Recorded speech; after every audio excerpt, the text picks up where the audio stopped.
Friendship, for example, is a real gift. It's an insane world. In it there is one sanity, the loyalty of old friends. You're the best friends anybody ever had. Lone bad friend, good. Bubba was my best good friend. I had to make sure that he was okay. Friendship and family, these are the things that matter. Can we just become best friends? Yep. Touch my friends again and I'll blind you. Thanks, Mike. You're my best friend here. Lose one friend, lose all friends, lose yourself. We ride together, we die together. Bad boys for life. That's what friends are for, right? Friends? Louis, I think this is the beginning of a beautiful friendship. If you're not over here in 15 minutes, you can find a new best friend. You've been saying that since the 5th grade. Welcome to the I Am Your Friend podcast. I am your host, Aiden Licker. Thank you so much for tuning in. My guest today is our friend, Patrick. Hello, Patrick. Hello, Aiden. How are you? I'm doing very well. How are you? Good. Thanks for coming on. Thanks for having me on. I feel like we're friends. Yeah, exactly. That's the whole point. Yeah, he gets it. No, I'm happy you're here. You're a guest I've wanted to have on for a while, but you're usually halfway across the world. True. Touring in the band Ice Nine Kills. Recently just played with Metallica. Yeah. Recently played with Metallica.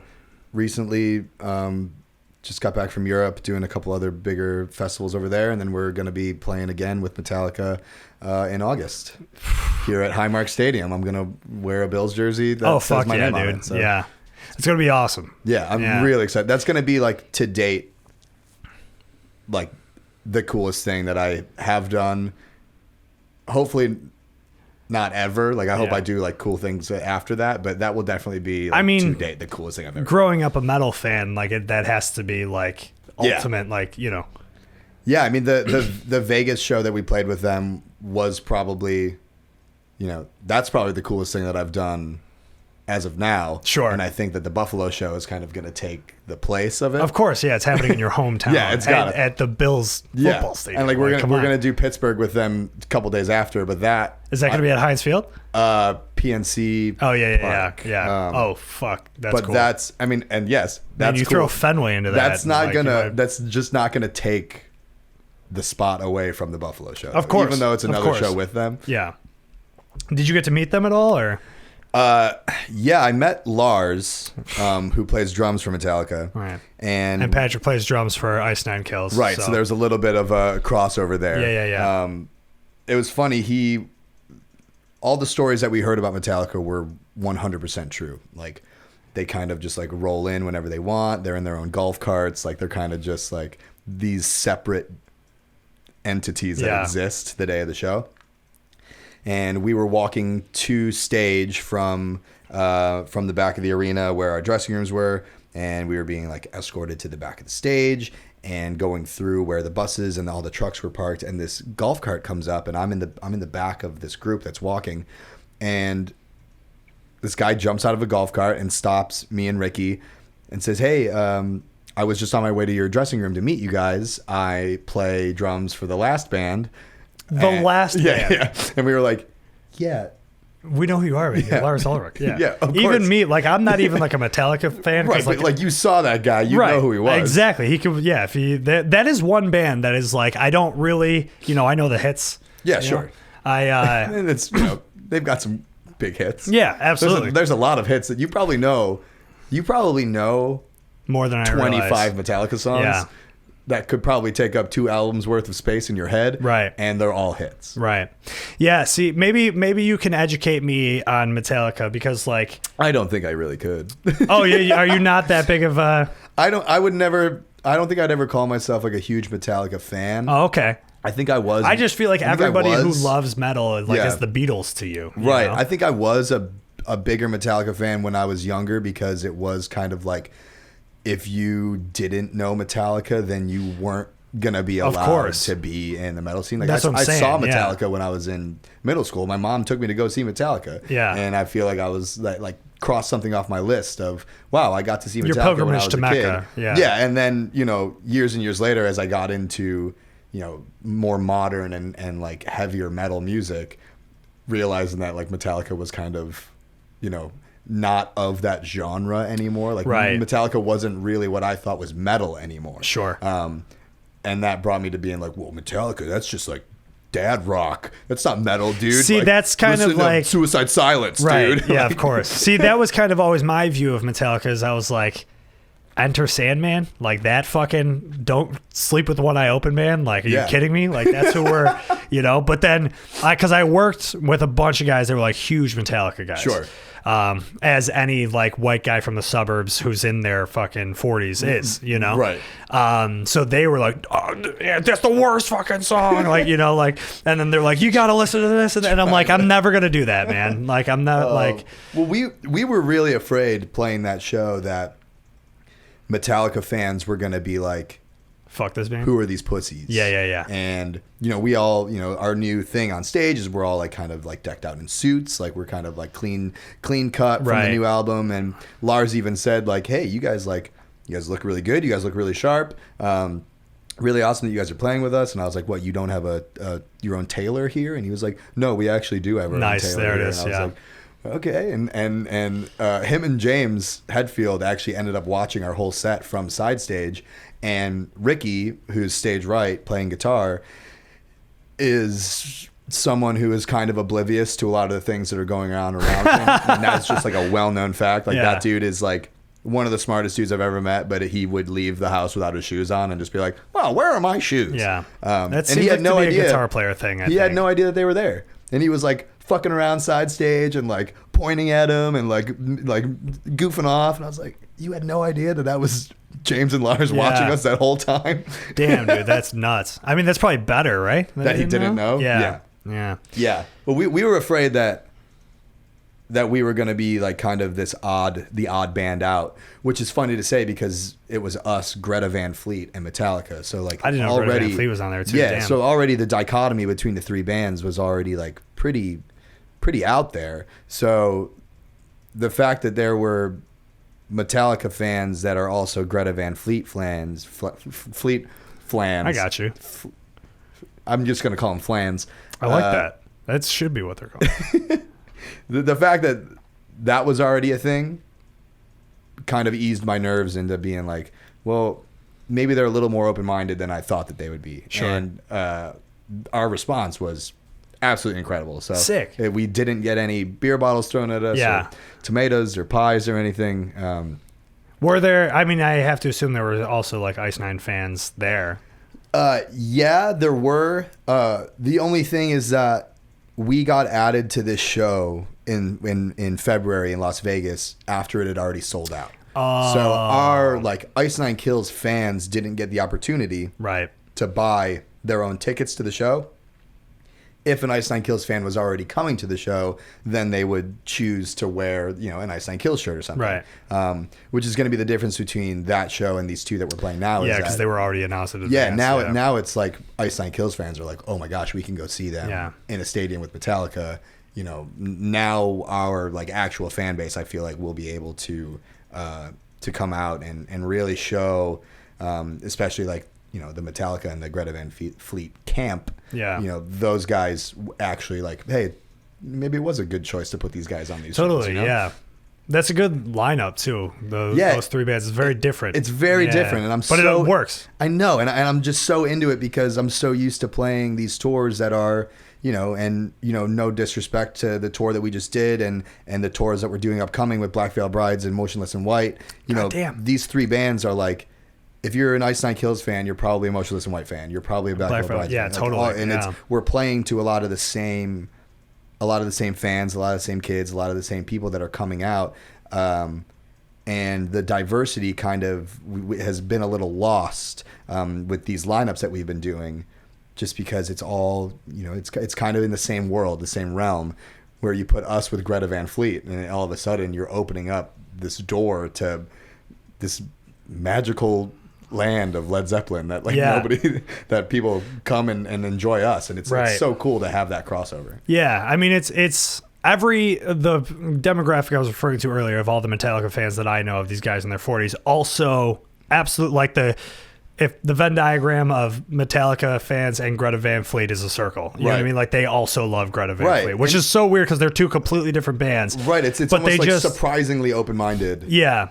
But it also makes sense because Greta Van Fleet sounds exactly like Led Zeppelin, you know what I mean? Yeah. Which I feel like there is a pipeline probably from Zeppelin to Metallica. Yeah, lots of people who would call both of them metal bands Yeah. for some reason. Yeah, I mean, I remember hearing the song Kashmir by Led Zeppelin and being like, this is a metal song. Right. You know what I mean? Yeah. And like Jimmy Page is like, you know. And Bonham kind of like made that whole world of playing double kick with one foot and all these doubles on doubles fills. Right. You know, that nowadays metal drummers, it's bread and butter to them. So there's definitely that influence there. And I get that all the time when people are like, who are your influences on drums? Who are your favorite drummers? And I don't say somebody like Bonham or Neil Peart or like all these, like, you don't listen to Rush? And I'm like, no, I don't listen to Rush. Everybody in my band listens to Rush, and I don't get any, like, none of that inspires me to play drums. Yeah. Because I listen, and the modern metal, like dudes that I toured with 10 years ago, that when I was 18, I was touring with 19, 20-year-old drummers who were better than me. Doug Court from Rochester, Sirens and Sailors, and Aaron Oveka from Lancaster. All these dudes from Lancaster that were playing in August Burns Red and This is the Apocalypse and Texas in July. All these dudes were not that much older than me, but way better than me, but nobody knew who they were. So if I'm telling, you know, my dad's friends who I like on drums, and I go, well, Adam Gray, and they're like, that's not John Bonham. And I'm like, yeah, I know it's not. I feel that for sure, because a lot of like when Post Prom started, like that was like our thing was like we just wanted to be like the most Buffalo band we could be. Like we loved the Buffalo, like we first of all, like going back to like, we love the Goo Goo Dolls, right? We love Every Time I Die. Not that we sound anything, but you know what I mean? Right. Like we just like, we loved Pentimento, I Can See Mountains, like the traditional, all the fucking like Buffalo emo hard Jays and hitters. Bricky bands. All the Jays and Bricky bands, yeah. That's why my forearm is tattooed the way it is, yeah. But yeah, that's exactly what we wanted to be. So it was like, I feel that like, you know, when people are like, who are your influences? I'm like, my buddy Matt. Yeah, exactly. You know, like, who's your favorite band? It's like, I don't know. I saw him play at like the Sportsman's 2 days ago. Right, yeah. You won't know who they are, I Yeah. promise. Yeah. Try me. I'm like, okay, Grant McFarland. You ever heard of him? It's like, no. It's a fucking sweet name. I don't know. Real guy. Yeah, I believe that. Yeah. If you're watching the video podcast, if you look closely, there's a drumstick up here that Patrick was doing a live feed one time for a bunch of Ice Nine Kills fan, and I just happened to pop on. And you were giving away drumsticks, and that was for that was my 24-hour live stream for Elise. For Elise, yeah. And I gave away like 17 drumsticks for people that could answer trivia questions. And I think I got the first question. I I remember you being like, "Are you serious?" You right now? 100% did. Yeah. And I was like, great. Now I'm gonna have to mail my friend Aiden a drumstick. Yeah, and you did, and I appreciate it. And I forgot about it until I cleaned out my closet the other day. And I was like, oh, that's got to go up on the wall. Yeah. I love it. I love that I'm part of it. Yeah, these are all, you know, this is my friend Jenna did. I don't talk about these things on the wall much, but Jenna Catalinich did this one. My friend Hannah did that one. This was a photo taken at the protest by Mike Silvestri. And then that's, you know, Oxford Pennant. So I try to just keep the theme going. I like it. I did have a Tom Segura poster up for a while, but it didn't look good on the camera, so I took that. It also didn't go with the theme. So Tom Segura doesn't look good on camera. Well, the picture didn't. It didn't make any sense. If you go back and watch some episodes, you'll see you're like, oh, you should have taken that down. And who's that? That's a guy named Rob Smith. Oh, yeah. Bob, Bob Smith. My stepfather's name is Robert Smith. Is it really? Swear to God. Damn. Does he like The Cure? No. Oh, good. Yeah. No, he's the biggest Beatles fan. I work with a guy named Robert Plant. Come on. Yeah, but he goes by Bob. Bob Plant. Yeah. Big Led Zeppelin fan? If I have to imagine, no.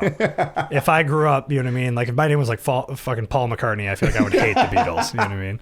Just because of how often everybody has to say that. Like I knew right away when I met that guy that I was like, I'm not going to say it. Don't say it. Don't say it. Don't say it. Don't fucking say it. Exactly. Yeah. So, yeah. But, yeah, man, that's crazy that, I mean, you've been touring since you were 18, you said?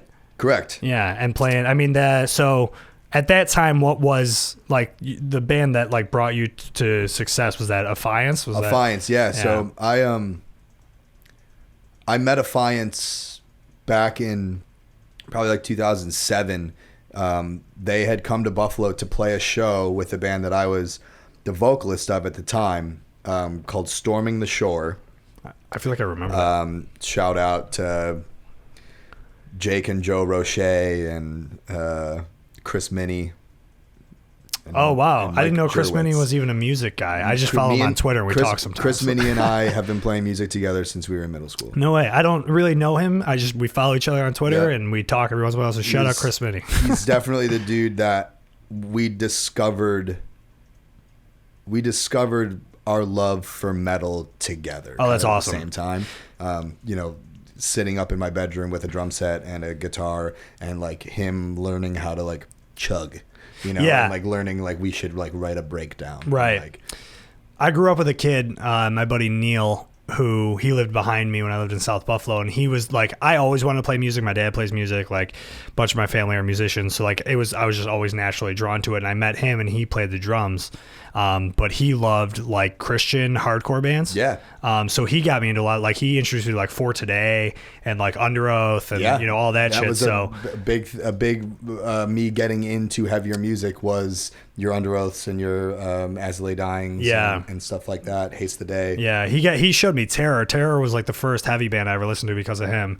And but we would he didn't have a drum set. Like he had like a place to go practice because I think he played drums for his church. Mm-hmm. Yeah. And so like he had a place to go. There was drums. But like at his there. house he didn't have anything. So I literally didn't know how to play guitar yet, but we wanted to do something. So I just had an acoustic guitar that probably had 5 strings on it, didn't know how to tune or play or anything. And he took one of those classic 5-string acoustic guitars. yeah, he had that every guy who wanted to play a guitar at some point has in the corner of their room that just collects dust. I think I probably have one, and I don't it's even missing play a high guitar. E string or a G string. And I don't play guitar. Yeah, but I remember he had a Tupperware container full of professional wrestling action figures that he would dump out and flip upside down and just play drums on that, and I would just like open on strum. the tub. Yeah. Play on that. Yeah. I thought you meant he'd play on the action figure. No. He used the tub. He just emptied out the action figures. Yeah. But that was my shit first. That you would see like on the street in New York. Where, like a busker is playing a 5-string guitar. Right, but I was like, but I was like 6, and he was like 8. So like, but that was like my first. Yeah, we were like, we're gonna start a band, and the name we were gonna call it Easy Failure. Easy Failure. Yeah, and it. Yeah, it didn't go anywhere. We literally never even did anything together. He recorded a For Today drum cover one time when I built like a makeshift drum room in my basement one time. That's the closest we ever got to collaborating. But then I met Alex Miskell when I was in 7th grade. Yeah, and we started a band together. That was my first band, like my first actual band that we actually played shows and stuff. Oh yeah. And Miskell showed me fucking everything from. He showed me the Starting Line. He showed me a lot of like the drive-through bands and stuff, and yeah, that was like, how I started playing. But life-changing. Yeah, it really did. And then, when I was a freshman in high school, A Day to Remember came out with Homesick. And I remember like, for some reason. Yeah, I am a few years older than you. Yeah. I'm 27. Yeah. But I remember my high school was like very into like the post-hardcore metalcore. Like it was huge at my high school. Yeah. Because usually that's something that people like ourselves would have been made fun of in high school for listening to heavier music. Yeah. And I remember getting made fun of for listening to Linkin Park like in middle school. Yeah. So it's crazy to me that me and all my friends you had like an entire like, like you're a group of people in a school that like, kind of were into it. Yeah. So, there was a lot of like, there was a lot of outcasts that like you couldn't even call them outcasts because there were so many of them. Yeah. I wouldn't say it was the majority. You had like, most of the school, as any high school is like, normies that just listen to top 40, whatever. And like, that's and hip hop and like, that's their thing. But then you had like, like a huge group of people that were like into like, they all kind of blended together of like pop punk, emo, metalcore, post-hardcore, all that kind of shit. So, I remember my band that I had with Miskell, when Homesick came out, like, I remember everybody being like, we have to start a heavier band. Yeah. Pop punk is dead. This is the new thing. We have to put breakdowns in pop punk. Exactly. Yeah. And like the easy core thing, like was just took off. And I was a vocalist, but I couldn't scream. Like I was like going through puberty. I'm like, I can't do this, man. I only write songs about girls. Like, I don't know how this works, So then they started their band, which eventually turned into Scenery with Solace. Oh yeah. Yeah. So that was like Senior of Solace. If you trace it back, starts with my first band, and then and then they became a band called Miss the Mark, and then they like changed a few things around and became Senior of Solace. So like that's but yeah, that genre was huge in my high school. Yeah, that's awesome to have such a like larger group of people kind of be into that. Especially in high there school. were multiple like bands that like competed at my high school that were like, you know, there was a few bands that were like heavier bands that like, you know, we didn't have that in Kenmore, and that's why the dudes that I was in a band with, you know, me and Chris were really the only ones from Kenmore, and the Rochers were from Lockport in the Starpoint area, and that's where, you know, Storming the Shore would play, and who was Storming the Shore, which eventually became For the Horde with Tommy Biter and Justin Moore and Jake, that I eventually played drums in. You know, those were like the battle of the bands that we would play in were in Lockport at Starpoint with Calamity from the Skies and like a bunch of like, that's where all of like the heavier bands were out in Wheatfield for some reason. There was nothing in Kenmore. Like me and Chris would have to drive out to Wheatfield every week to have band practice, or me and Justin Moore would pick me up to go have For the Horde practice out there. Because there was nothing like that in Kenmore. We played Battle of the Bands in West Seneca, my first band, and we lost. It actually was our last show, and we. What a concept that if you lose, it wasn't. It just like happened. But I would really like to implement. Yeah. If you lose a Battle of the Bands, you're done. Yeah, we had been a band for like a couple years at the point, and it was just that was at the point where they literally wanted to make heavier music, and I just like was not that I wasn't about it. I just couldn't. Like I was like, that's just not my like. I've been playing guitar for 4 years, and I only know power chords, and I learned Blink-182 songs, and that's it. So but we lost to a band that did a bunch of Styx covers. So that was the most painful part. Yeah, I was like, God damn it, dude, it was terrible. Well, that first band that I was doing vocals in, Storming the Shore, was a band that I had to kind of like. I love that name. Oh, Storming the really? Shore. Yeah. For like that era. Oh, yeah, sure, absolutely, for 2000 and my first band was Single File Riot. Yeah, Miskel came up with that one. Single File Riot. That it feels good. It's a fun one. Yeah. Well, I did. That might be the best band name that of anything I was ever a part of. Post Prom's pretty good. Yeah. Thanks. All right, I came up with that. You should one, bring it back to Single File Riot. Yeah, See if, I should just change it to that. Yeah. See if you still have the rights to it. Yeah. Well, I had to, kind of in the same band that you were talking about, like I had to kind of learn how to scream to be part of that band, because our progression of the stuff that we were writing and the stuff that we were listening to kind of called for like, well, you're gonna have to scream at some point. Yeah. And I was like, well, I guess I'm gonna just teach myself how to do it. Which is funny because that was the band that I met Affiance in, and then I ended up becoming Affiance's drummer, 3 years later. Where was Affiance based out of? Cleveland. Oh, okay. And they had come up to play a show that Gorilla Productions was putting on at a venue on Delaware near Chippewa. That was a venue for like 2 years, and the show got canceled before it even started. Oh, bummer. It was one of these like pay to play kind of Gorilla Productions things. So I ended up meeting the Affiance guys. What year is this, you think? This is 2007. Okay. And so that was really before I started because I played. I think the first show I played like in Buffalo was X Wheels. 2008 probably. Yep. That was definitely when 2007, 2008 was definitely when X Wheels was like the place to I remember the venue to play, which is so funny because of how shot it was. It was terrible. But every tour package came through there, Yeah. and every local show played there. So it just became this haven of this is where you're going to see a show, this is where you're playing a show, this is where you're like going to play a show. Mm-hmm. I saw a lot of sick shows Dude, there. so did I. And I probably played there. I probably played at X Wheels 50 times. Yeah. Like, no lie. In 12 years of playing at that place, I probably played there 50 times. I played there quite a bit. When I was 13, the first show I played there, which is nuts. Because like showing up there as a 13-year-old was like, whoa. Dude, I played Diablo when I was 14. I played a couple shows at Club Diablo. Dude, RIP. that one was nuts. Yeah. I've heard some rumors of them trying to I've heard it as revamp well. Club. Because the tea room closed. Yeah. And whatever's going in there now is being sold again. So that's yeah. I'm for it.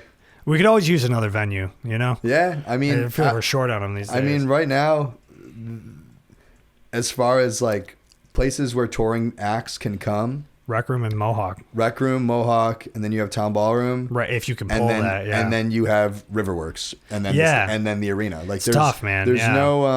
There's no real like mid-size rooms besides Rec Room. Yeah. And dude, I miss the waiting room. I love the waiting room. Fucking it was the best, coolest, dude. I might get the waiting room logo tattooed on my chest, like big. Yeah, that place was the best. Really big. I remember when they first opened it, I like didn't like it, but as it like a lot of people I think had that that viewpoint because it wasn't Mohawk. It wasn't like the funeral home. It wasn't like this old. It wasn't an old piece of shit rundown place. It was this newer. Oh, like money's put into it. There's wallpaper. There's a bar. There's a stage. There's a good PA. There's like green rooms. Like people were like what is this like sellout shit?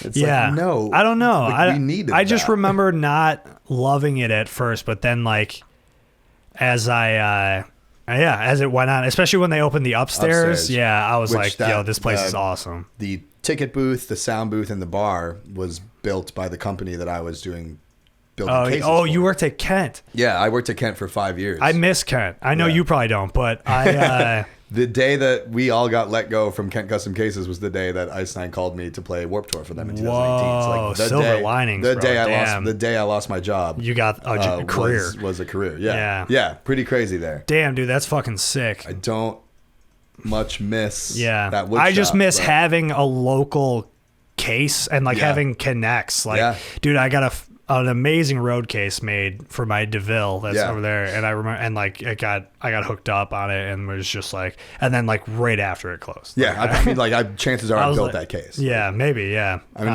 I got it in the basement. We'll take a look at it after. I'll see what the serial number on it is, 'cause I remember all of them. Yeah. There's a bunch of Ice Nine cases that are still, like, before I was in Ice Nine, we built cases for Ice Nine that I still use for my drums now, that I built for somebody else's drum set that I retrofitted to make mine fit in it. Yeah, it's a bummer that because I thought, I mean, that was a great business. It made sense. Yeah, he flew a little too close to the sun on that one. Sure. It was almost like he was doing so well and had so many customers that we weren't able to fulfill orders fast enough, and then people started complaining and mine took forever. To get their money back. Oh, I'm sure it did. Yeah, because when you have a company that's doing that much volume and that much good work, but your staff list is only like 8 guys. Right. You know, at some point you have to spend the money that you're making on more employees so that you could ultimately make more money. Yeah, that's business. Well, he didn't want to do that. Yeah. So, ipso facto, you're all fired. Yeah, it's a bummer, man, because it was, dude, a great quality product. Like, and I would have bought fucking 7 more cases. I mean, I still see. I mean, for all the years since then, I worked there from 2013 to 2018, and that whole time was still touring and was like getting guys to send in orders and like hooking people up. And I still, to this day, you know, almost 10 years later from when I started there, emceeing cases that I built 10 years ago because the quality was that good that they're still on the road. You know? Custom colors and everything. Oh, too, yeah, man, it was awesome. I mean, I couldn't believe that even the road cases that I'm still using made it through 3 Warped Tours. Yeah, I just replaced the casters on my drum boats in this past tour. Yeah, and they were still the original casters from I think 2016 or something like that. And man, those things have seen a lot, but it was still rolling. It was still, the case is completely fine. It's crazy. Yeah. That's sick, though. That's sick that, you know, right as that happened is when you got the call for Warped Tour. So. It was definitely like a door closing and a window opening, and I jumped out the window. Right. Yeah, of course. I mean, you're not going to say none of that. But yeah, man, I mean, going back to like me when I was in high school, I feel like I just was like, I came up at the wrong time, you know what I mean? Where like I loved pop punk, but it was because my older brothers loved pop punk. You know what I mean? Like my older brother Danny showed me Blink-182 when I was 5. It's crazy because Danny doesn't really know bands. It's nuts, dude. It's nuts. Like he just was like, he knew like a song that he happened to be listening to, and I was walking by at our childhood home, and me being like, I like this. You know what I mean? I remember hearing Semi-Charmed Life by Third Eye Blind for the first time when he was just listening to it, you know? But yeah, I mean, it's crazy that led me to become like this huge, like crazed Blink fan and pop punk fan just because like I heard one song. Right. But my brother Liam was also very into like, he was very into New Found Glory and Take Back Sunday and those kinds of bands. So that was just like what I grew up with. But by the time I got to high school and started playing in bands, like that wasn't cool anymore. Like I was in high school from 2009 to 2013. And like during that time, it was like post-hardcore, metalcore, like those are the big things. And like I remember going to my first Warped Tour in 2011.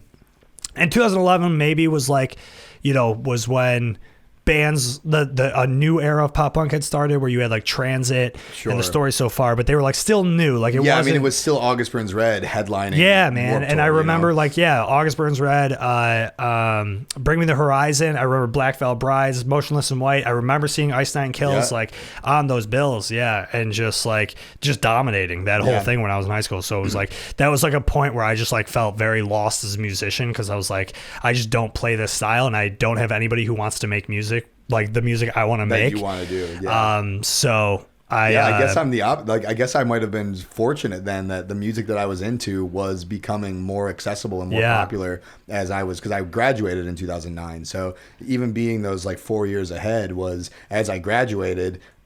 Instead all popped off, man. Yeah. And I dropped out of college before I even went to join Affiance. Yeah. And I moved to Cleveland and wrote a record with them immediately and did our first. I mean, we were doing out of town shows for, the rest of 2009, but, did our first tour in 2010, like full US tour. And, that I toured with them until 2017. And then took a year off and then got picked up by Ice Nine. Yeah.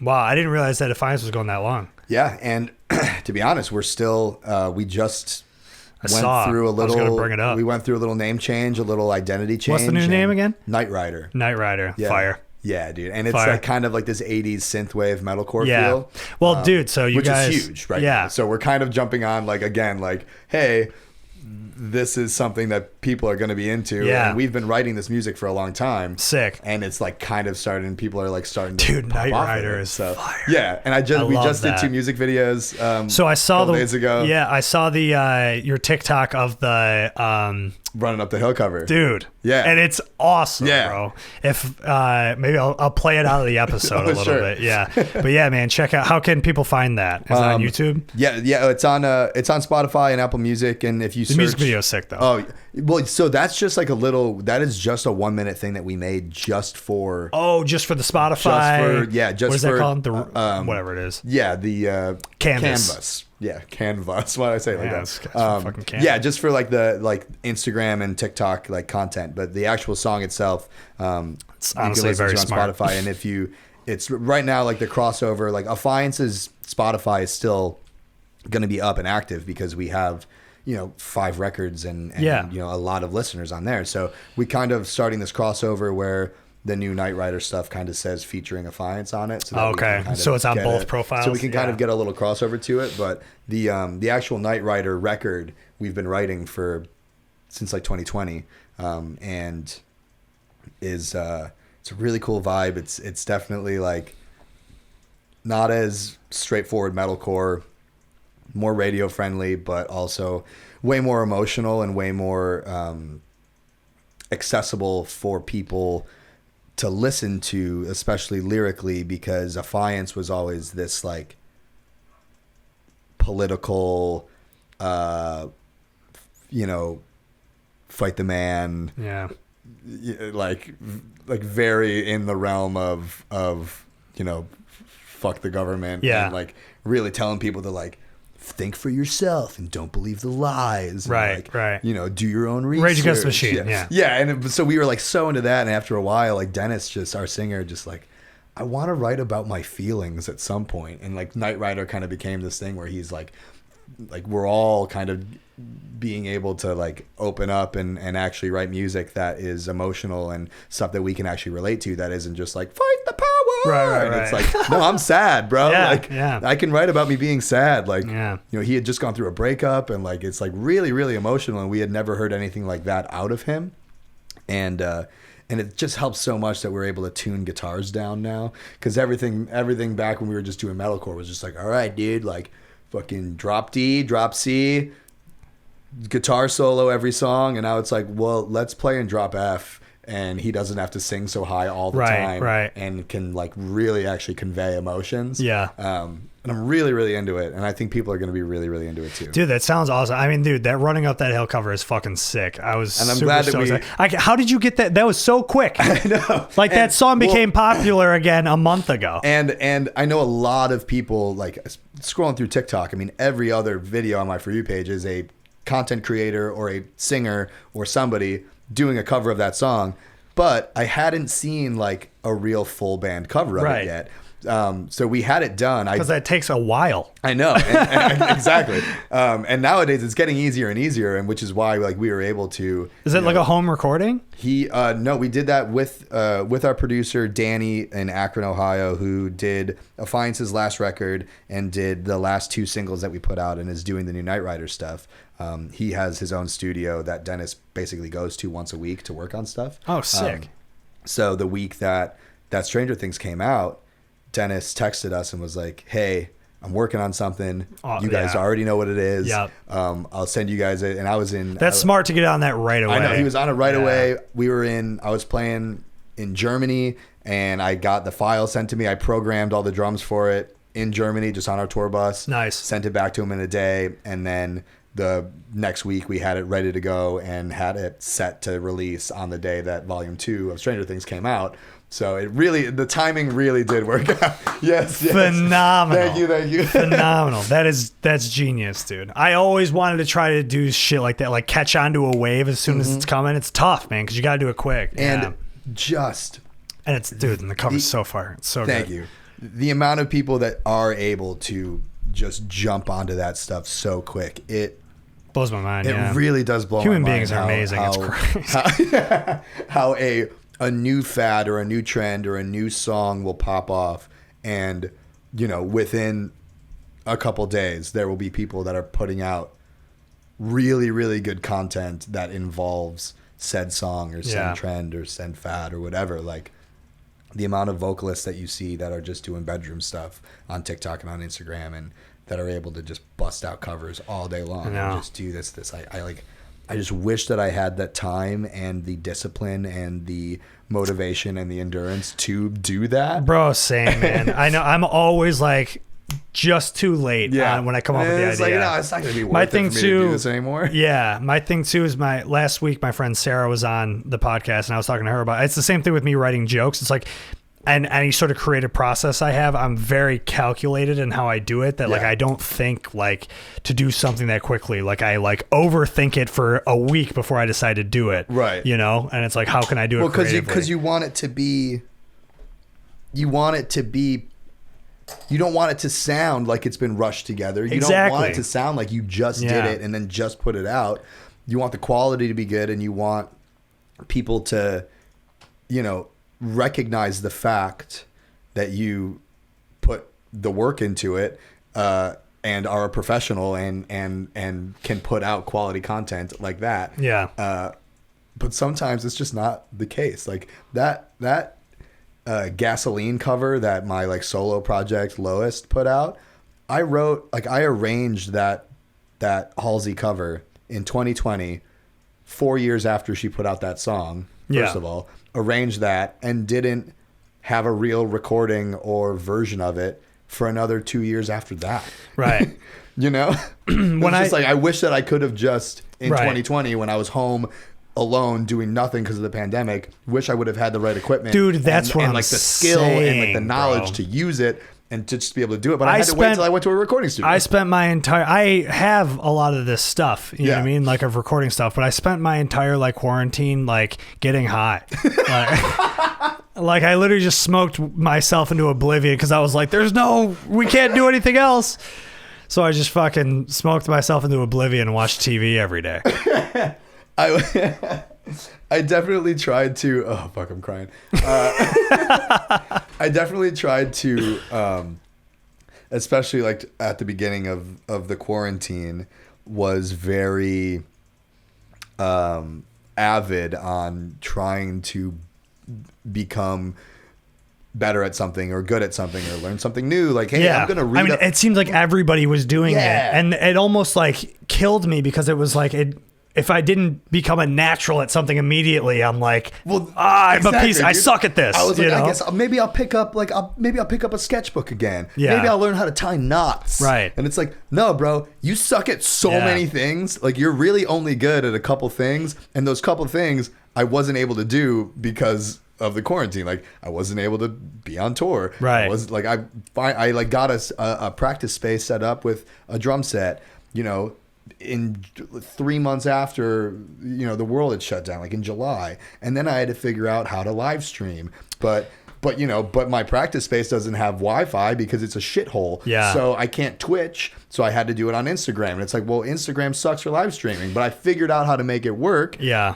But, and I was trying to do all of these things and make people happy and like create content. Yeah, dude. But I just didn't have the right real setup to create the same content that other people were making. Yeah. So I just felt bad about myself most of the time. Dude, same, man. It was tough. And the thing was, like, the Instagram live stream thing is a great thing. Like, when bands started doing that, I was like, fuck. Yeah. It's like, why didn't I think of that? Yeah. You know what I mean? And then I start doing it weeks later. I come up with a set.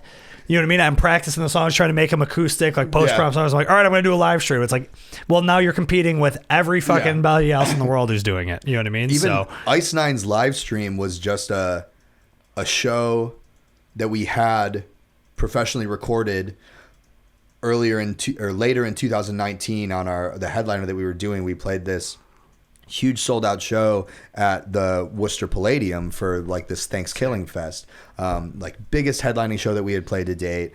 And we had like a film crew of like 8 people and like, I remember seeing shit about this. And it was going to be a live DVD that we were eventually going to put out. But then once the pandemic happened, we changed it into the live stream, turned it into a live stream. And then we filmed, basically a horror movie around it, and we had Bill Moseley, Bill Moseley from Devil's Rejects and House of a Thousand Corpses, all the Rob Zombie movies, was like this the host of this Zoom interview that we were doing, and then in each frame, each one of us gets killed in each frame, and it kind of it introduced this serial killer that Spencer had this idea for, that instead of us writing all of these songs about classic killers and slashers, Spencer wanted to create his own. So this live stream that we did introduced this character that then became the main character of the next album. I love that. It all kind of tied together, but we weren't able to do an actual live stream concert. We just took a concert that we played 6 months earlier and just live streamed and turned it into a live stream. Yeah. A few things. One, the concept of the live DVD, dude. That needs to come back. But do you have a DVD player? No, but just so here's the thing, and I've been thinking about this for a while, is to come up with, well, first of all, I feel like Apple Music needs to jump on this because they have the video aspect. Sure, where you could just go and purchase. Yeah, or it's just on your fucking profile.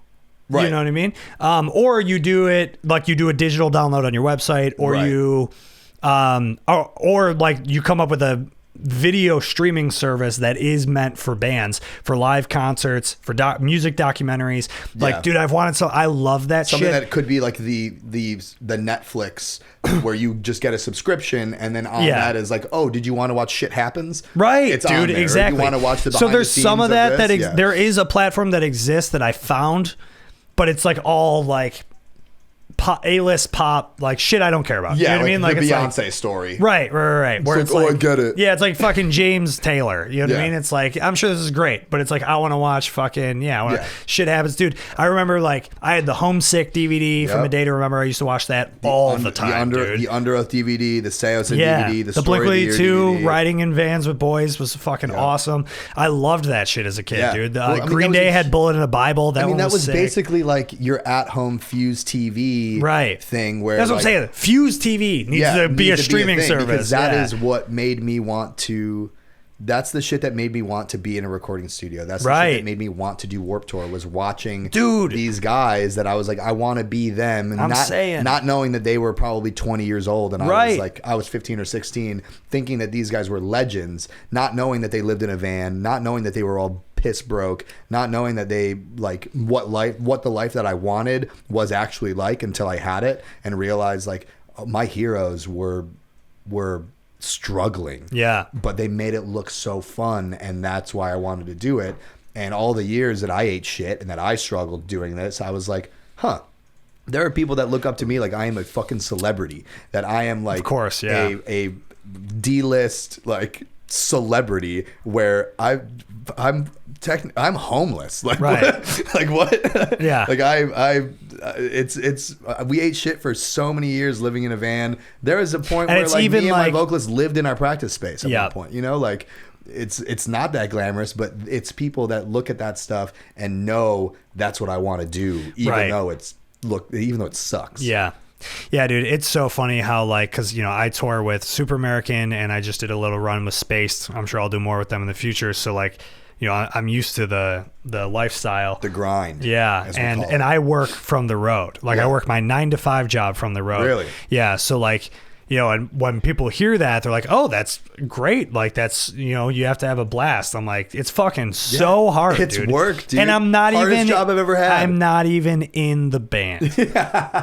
I'm doing it because I believe in my friends. Yeah. And I love, And you love being on the road. yeah, I do. Yeah. Yeah. But it's like, it is fucking Yeah, it's hard, man. dude. I always tell people, hardest job I've ever had. And people are like, well, you still love touring? It's like, well, I wouldn't have been touring for the past 13 years if I didn't love it. Of course, But yeah. it is still like, you know, I treat touring our entire camp, the whole Ice Nine Kills camp, really takes touring and our presence in our lives on the road very, very seriously. Yeah, same. To where I party and drink way more when I'm home. Oh, yeah. I mean, owning a bar is one thing as well, but like, right. you know, I'm the amount that I you know put my body through on the road is way less than when I'm home. I like take care of myself on the road and like take it very seriously, my job.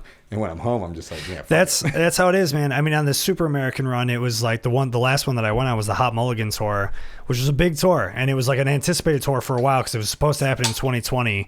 And Super American was the opening band, you know? Oh, thanks, buddy. Oh, you're welcome. It was going to be really embarrassing if I had to ask you to open another beer for me. Founders All Day IPA, by the way, guys. There we go. Pat's just going to get us a sponsorship. Or we're going to get a sponsorship from the Beer Keep. Oh, interesting. I'll keep that in mind, actually. I think that has to be the move. Like, I feel like, because this is a Buffalo podcast. I'm Right. not like having people from, you know. Right. So it's like. HelloFresh isn't going to sponsor this Yeah, thing. that's what I'm saying. I'm like, if I can get fucking like Oxford Pennant to like hook me up, you know what I Yeah. mean? Or like, and I'll do it cheap, you know? I'll read some ads, whatever you got going on, I'll promote, you know? I'll get you a Beer Keep copy to read. That would be so fire. I love that. Shout out the Beer Keep, dude. I do love the Beer Keep, by the way. Thank you. We'll get into that in a little bit. What were we just talking about before? We were talking about touring. Yeah. So on the Super American run, the Hot Mulligan, you know, they're the headliners. So it's a big tour. It's a big deal for Super American. You know, they're the opening band on this tour. Because Hot Mulligan is popped the fuck off. They did, and it's because the record they put out in literally March of 2020. Yeah. So like it was just timing, I think, for them and like their social media presence, and it just fucking worked, dude. And those dudes grind, man. I mean, scary I for a band to put out a record in 2020 because it was right before there was no touring. Oh yeah. So people had the unfortunate timing of putting out a record in January or February of 2020. Right. But then making the conscious decision to release a record in 2020 without being able to tour on it was like, well, they were decision. fully planning a tour in May. Yeah. And like, you know, remember when it first shut down, we were like, oh, 2 weeks. Yeah. We were all going to be, we're like, oh yeah, we'll be on the road in May. Yeah, we rescheduled the Five Finger Death Punch tour we were going to do, just rescheduled to a couple months later. Yeah. And we were like, we're definitely going to be on that. And in the back of our heads, we're like, there's no fucking way we're going to do this. Yeah, it was crazy. I remember right up until like halfway through April. Then it got pushed back to the fall. Mm-hmm.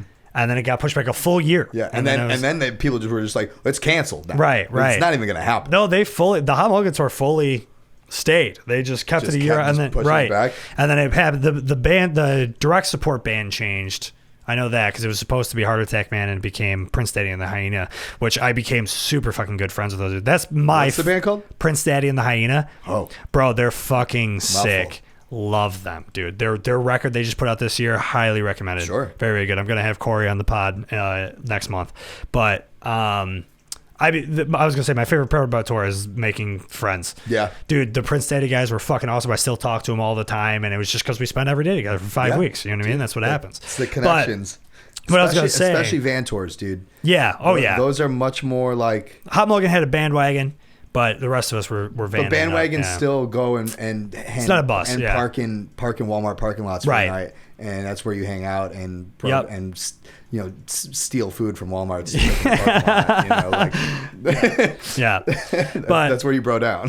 What I was gonna say is that Hot Mulligan obviously blew up became a huge tour, sold out tour.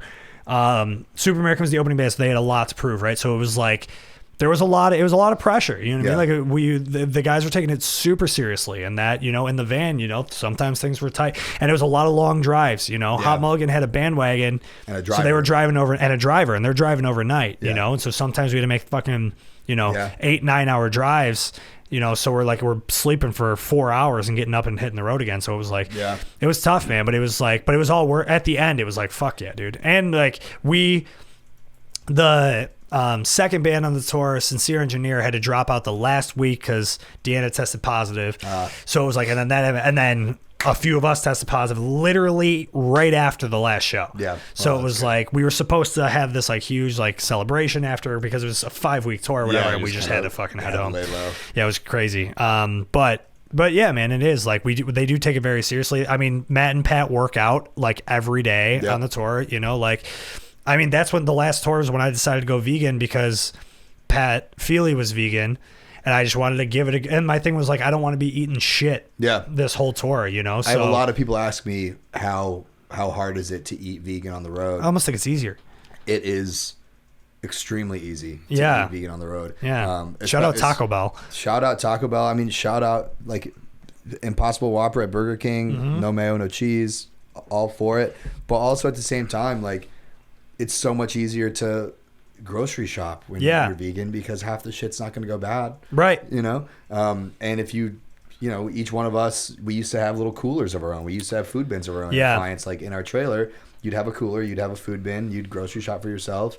And I wasn't vegan when I was in Affiance, but, like luckily now our, like on our bus, when we have, our rider come in or when we go grocery shopping for the whole team, it's so easy to just go and have a bunch of vegan stuff on the bus at all times because you're going to grocery stores. Right. All grocery stores have vegan something. Stuff now. Follow Your Heart is in every Morning Stars. Dude, you know what I fucking love? Those what are the Lenny and Larry? Is that what they're called? The cookies? Yeah, those are great. Those are the fucking best. Vegan Rob's is a snack company that Joe, the other vegan in Ice9, like gets snacks sent to him. Yeah. And he just are all the Ice9 guys vegan? No, just me and Rob. Okay. Not me and Rob. Me and Joe.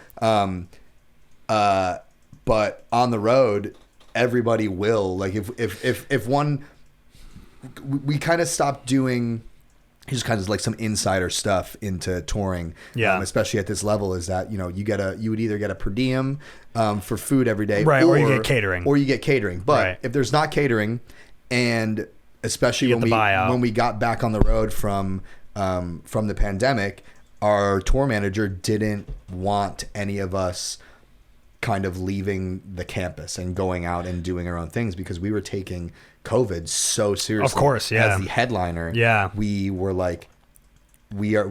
I mean, you guys were probably at the level that you had runners, though, yeah. Yeah. So the beauty about it is that our tour manager Dawn would put together grocery lists, and that happens. But for lunch and dinner, we would pick a restaurant. And Dawn would just put in an order for all 14 people on the crew, and then a runner would go and pick it up and bring it back. So instead of all of us going out and doing our own thing and getting a per diem to go and be around other people, we could all stay at the venue or stay on the bus and not be exposed to as many people that we already are going to be. Yeah. Just to get our chances of somebody catching COVID down. So for dinner and lunch, she would just text us the restaurant, and a lot of the time she'd ask me or Joe, like, hey, do you want to find a good vegan restaurant in the area? And then everybody would just order from the vegan restaurant. Oh, see, that's fire. Everybody's cool with just being like, I love good vegan food. So everybody in the band and everybody in the crew would just be down to do it. That is crazy to me is people who are not vegan think like, I can't do it. What is that shit? Yeah, dude. It's like, bro, it's fucking vegetables. My father is constantly like, my dad, dude. He's up in arms thinking that me and my stepmom are like secretly feeding him fake Is your stepmom vegan? She's vegetarian. Okay. She's been vegetarian like for 25 years. Oh, no shit. Okay. But like during the whole quarantine when I lived with my dad and my stepmom for about 4 months, and you know, we kind of got into this habit of like, we'll have dinner together every night. Like we haven't been in the house together all day anyways. We sit down at the dinner table and we'd watch the fuck show on the news and make fun of Trump, and then, you know, eat spaghetti and either regular meatballs or vegan meatballs. And my father would think that we were like switching the bowls, and he was like, are these the real ones? Yeah. Like, but first of all, why does it fucking matter? Dude, it's crazy. It's such a strange taste the same thing. It's not going to kill you. Literally, there's like this crazy like indoctrination of eating meat. It's nuts, dude. I find it so, my dad is the same way, dude, because my dad teaches literally culinary arts and restaurant management. So he like loves cooking. Yeah. So I like, when I became vegan, I started like cooking really good meals. And I had like, I mean, I was a line cook when I was a teenager. So like I knew the vegan cookbook and well, my girlfriend got me for Christmas, I think it was Christmas. She got me this book called the Vegan Stoner Cookbook. Yeah. And it's all like quick snacks and stuff. And like, it's great, dude. So like, was my first introduction to it. So I just followed these recipes, and then I got the Tasty app, and I go to the vegan section on there and just I found some guy on YouTube, this vegan chef on YouTube, and I'm making like really good. Right. And I'm like, and your dad's like, fuck bro, you. you will not eat it. I'm like, Dad, like he'll try it and he'll be like, that's good. And I'm like, you want like a plate? And he's like, no. Absolutely not. Yeah, no, I'm going to eat chicken. And I'm just like, all right, man. Yeah, I don't know why. It's like someone like thinks that I'm feeding them poison. Yeah. It's like, dude, it's vegetables. You're going to feel super good. It's fine. Yeah. Bro. And even if you don't, it's not going to make you feel any worse than eating an Impossible Burger is not going to make you feel any worse than eating a regular hamburger. Yeah.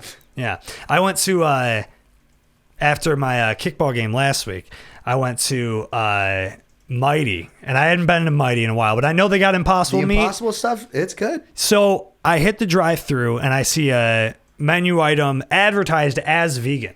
Yeah. And I don't remember what it was called, but it was like in the corner. It was like, it's like the Green Eats burrito or something. Oh yeah, like that's the stuff that they had before. That was like their original like vegan burrito. That wasn't. That's the only thing that they had on the menu that was quote unquote vegan before they. Sure. Had the yeah. It's like refried beans, lettuce, tomato, onion, and you get a choice of jalapenos or banana peppers. Yeah. Like that was. Yeah, and I was yeah. like, so and my thing was like, you know, I have chronic anxiety, so I roll up to the speaker and like they're like, how do I help you? And I'm like, shit, and I just see vegan, like this big vegan sign, and I'm like, I'll get that. And but then dude, I order it. I get it with banana peppers. I add guac and I get hot sauce. $5. $5. And the thing's huge. It's ginormous. Yeah. I eat it on my way to Good Bar because I went to Good Bar to do an open mic. I eat it on my way to Good Bar. Sure, your mic smelled really good after. Yeah, your probably. set. Yeah. No, the breath wasn't the part I was going to bring up. But what I was going to bring up is that it was fucking delicious, and I felt fine. Yeah. Like any experience I ever had before being vegan eating Mighty was like, you're drunk. Oh yeah. And you're gonna fucking feel like shit immediately. I I had 2 Impossible Super Mighties driving to the music video shoot on Tuesday. Yeah. And then played drums. Yeah. Fine. They were great. Yeah. Dude, that burrito was fire, and I felt amazing after. That's the I'm thing. sure if you got like, that burrito and added Impossible meat to it, it would be so good. Yeah. I'm gonna do that next time. Yeah, I think so. Yeah. Oh yeah. With the refried beans? Oh yeah. Yeah, that sounds amazing. We should do that right after this. No, dude, but that's the thing is like, I don't know. I hit, let's see, it's July now. So I'm about 9 months into being vegan. And I keep saying I want to hit a year and then maybe go just like no red meat, no dairy. Because that's like, because I did it for like environmental purposes, right? Sure. But my thing is like, But why would you need to go back? Like, well, so the reason being is that do you want to go back, or the reason being is that it's my environment around me. It's just like it's I have a huge family that does like big meals together all the time. So it's like it's and I'm always like, and I don't want to be difficult. I already have anxiety. Like I don't. So I usually like eat before I go places or whatever. Or like bring guys, aside. Don't worry, I brought my own cheese. Right, don't worry, I right. brought a pack of Morningstar chicken nuggies. Yeah, fire by the way. Yeah. But yeah, but you know what it is? So I think that, right, because of the environment around me. But then I go, like, literally last week I went to the farmer's market at Bidwell, and there's so many vegan vendors, like local vegan food members that make their own shit. Yeah. And I see that, and I'm like, this is the stuff that makes me want to be vegan forever, because it's like the community of it is amazing. Well, we actually do a vegan community night at Beer Keep once a month. So I'm in the Western New York Vegans page on Facebook, and Corey posts in it all the time. Yeah. So we're kind of going up in the ranks for as far as like vegan restaurants in Buffalo. Every time someone asking, there was a dude who was like, I just moved here. I live in the Elmwood Village. My parents are vegan. He was, or something, which is like, what? Yeah. It's like, what? Yeah. So your parents aren't afraid that you're poisoning them? Right. So he was like, where can I take them? And my go-to is always Beer Keep and Mr. Sizzles. It's like, those are the two. Yeah. And those are the two that have kind of like topped the old charts there. I did eat a very large meal from Sunshine Vegan. I still haven't gone there. I'm the worst fucking Buffalo vegan ever, dude. Well, I just had Fry Baby for the first time this past weekend. Well, I highly suggest Sunshine. They do the chicken wings that have the sugar cane stock in them, it's a bone. Oh, man, for my birthday this year, because my birthday's in March. So March of 2020. Literally, my birthday is March 16th. So you were 3 days into the world being shut down. One day. It was literally on my birthday that everything shut down. Yeah. So and I had a birthday planned for that, like a birthday dinner planned for that weekend to go to Mother's. And then the world shut down. I never got to go. And then the next year, March of 2021, there was like a huge spike in cases. Right. And restaurants were fucked again. And so I couldn't do it. So it was like 2 years I couldn't have a birthday dinner. And birthday dinners with me. Technically, you're 2 years younger than you think you are. Right. Yeah. Because the birthday dinner is what makes you older. Yeah. No, birthday dinners with me are always a funny thing because my birthday's around St. Patrick's Day and I come from a super fucking Irish family. So what's funny is for a few years, there was this weird thing where like, every single one of my brothers got a birthday dinner at Chef's. It was like a big thing. We all went to Chef's. So it's I don't know why. It's just spaghetti, dog. Dude, I don't know. Yo, I don't even fuck with Chef's. But like it was just this if you fuck with Chef's, fuck you. Yeah, for real. That's my stance, dude. Fuck Chef's. Well, also my next door neighbor, their aunt was like the GM of Chef's for a while and they fired her on some bullshit. So after that I was like, yo, I back Leanne forever. And no, I will not park in your parking lot that's across the street and walk across the street to get there. Nope. And there's better Italian food out there. But anyway, for some reason, for a few years, my family was big on birthday dinners at Chef's. That was their thing. And I never fucking got one because my birthday was always around St. Patrick's Day and they were just like, we're just going to get a pizza because like we got other shit going on. Right. And you can't, and it's St. Patrick's Day. You can't go to an Italian restaurant on St. Patrick's Day. Right. Yeah. So it was always like, listen, we're going to the Blackthorn anyway. Yeah. So it was like we'll tell you happy birthday when we get there, So it was like that. My birthday was always an afterthought to St. Patrick's Day. So so this year finally it was like, listen, I got robbed of a birthday for 2 fucking years, and I was like, and I really wanted to go to a vegan restaurant, but like it was hard to get everybody on board. Like, because like all my brothers came out and like significant others and everything, so we settled on somewhere that had options. What the fuck is that place called? Cafe 59. Cafe 59. Bro, and I got those polenta wings. Dude, I usually get a polenta instead of a chicken finger sub. The polenta sub? Polenta sub. Yeah. Yeah. Bro, that shit's gas. Shit's fire. Yeah. Yeah, dude, and it was awesome. But I'm still hoping one day. I'm like, dude, it's my guy. Like for my birthday, you won't go to a vegan restaurant with me? I get to make the decision. That's what I'm saying. Here? And all I'm trying to do is prove to people that vegan food is delicious. Yeah. That's all I'm trying to do. There's tons of places that you can go, especially in Buffalo, that have a good vegan and non-vegan option. Thin Man has a fantastic... Yo, I didn't even know Thin Man was like that. Yep. I went there for the mint mojito pop-up that they did. Yeah.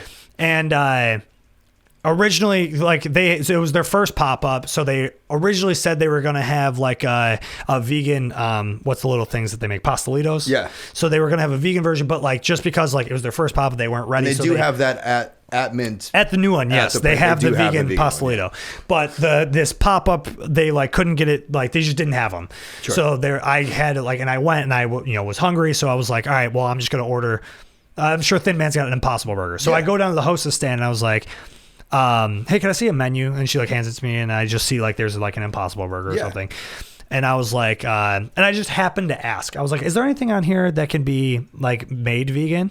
And she was like, oh, I'm vegan. Like the hostess was like, and she propped out a pen and was like, and was all this shit was like, they can do like their full menu as vegan. They'll do it's crazy. They'll do incognito, like buffalo chicken wraps. They that's what I had. I had that exact thing. It's fucking delicious. They did a vegan like a Euro bowl or a falafel bowl that I had.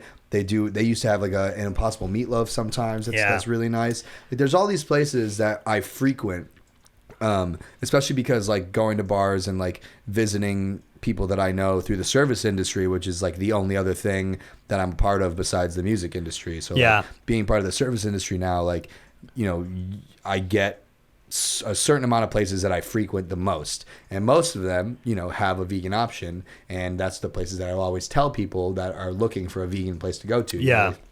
There's not many strictly vegan not in the places. city at least. Yeah, I mean, like there's Sunshine is like one of the only places that is strictly 100% all vegan. Have you been to that Good and Evil place? No, but I hear it's awesome. But it's like North Tonawanda or some shit. I almost got it today, but I chose to have Sunshine delivered instead.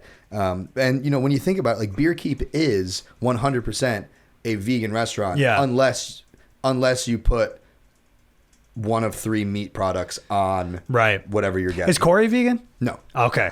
No, but I mean, he has been before, and he will eat vegan like all the time. Sure. But every sauce, every ingredient, everything that we use, everything that we do is vegan, unless you get a actual beef patty on your garbage plate or an actual hot dog, or like actual chicken fingers. Wait. Hold on. The Beer Keep has vegan garbage plates? Yeah.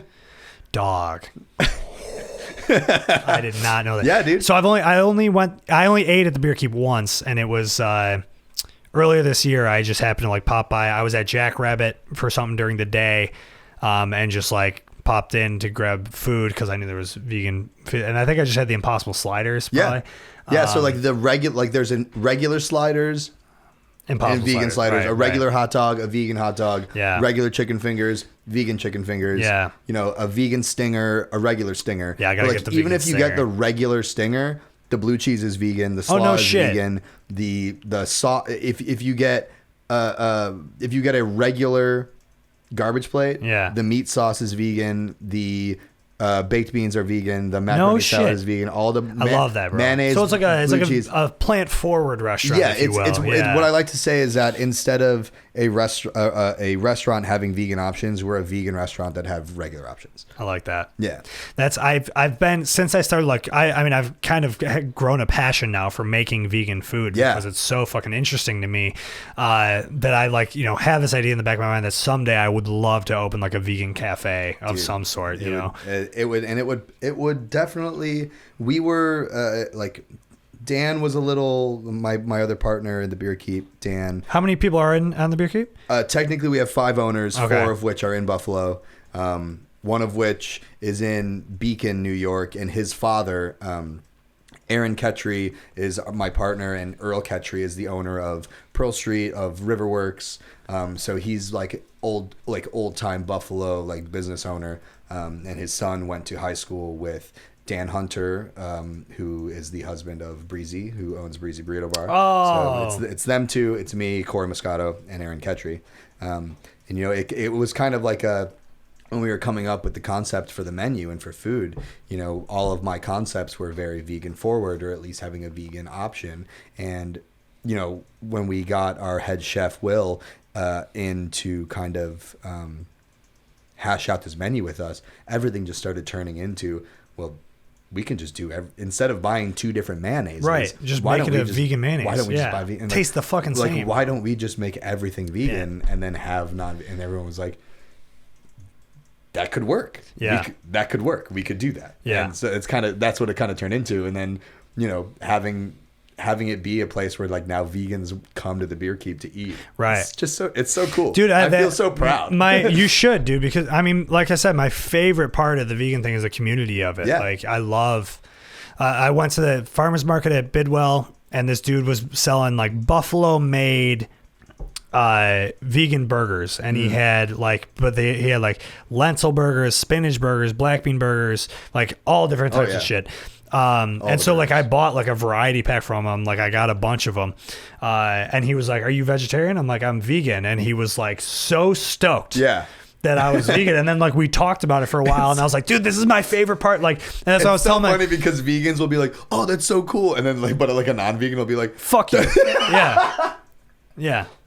I've got a stand-up bit about being vegan, where I say like I'm like when I decided to go vegan, I thought people's reaction was either going to be like, good for you, or I don't give a shit. Yeah. But the reaction was like, you're going to stop eating meat and dairy. Are you going to chop your balls off too? Because it's like, that's literally what it was. Like people get like angry, dude. Yeah. There's a girl I know who like I'm mutuals with on Instagram who literally like posts shit talking vegans all the time. I'm like, dog, like just don't be vegan. Like, relax. It's not that big of a deal, dude. It's crazy. I saw a guy on TikTok say, people say like, "Hey, do you miss meat? Do you miss dairy?" Yeah, and I usually just say, "I miss having friends." Oh, okay. So I saw a different one that says, "I miss people not asking me stupid questions." Yeah. That one's best. That one's good. I miss having things to do. Do you have an answer for that? Because people ask me that all the fucking time. Of like, what do you miss the most? Yeah. I mean, I miss eating chicken wings. I miss. Number one answer every time. Survey says chicken wings. And again, it kind of goes back to a community type thing where do I miss physically eating or do I chicken miss wings? going to Kelly's Corner with my boys? Or do I miss going and sharing a fuck ton of wings with your bros or with your father at Duff's? And like, do you miss the camaraderie that is how many fucking wings can we eat together? I don't really miss. Do I miss barbell wings or do I miss the barbell experience? Right. Do I that miss one? having, I know like, I miss weird, barbell like, wings. do Actually, I miss having like chicken tendons in my teeth? No, not really. But like, I miss having friends. So barbell, I don't know if you know this, but barbell has the fried cauliflower. Oh, and you can get it in barbell sauce. Ooh, so that's probably. I've been doing that heavy lately. Yeah, that sounds really good. It's so good, dude. Yeah, it's so good. Like. Because I'm still getting the barbell experience. I'm going to barbell. Yeah. I'm still waiting fucking 2 hours to pay cash. And but yeah, dude. But I'm getting the deep fried cauliflower and the medium sauce, and it's fire. You know that I've done even at a Buffalo Wild Wings here and there, which is like a sacrilegious to go to, but like on tour sometimes. Dude, I used to go to Buffalo Wild Wings all the fucking time. On tour sometimes when you're like, do they got Impossible Nugs?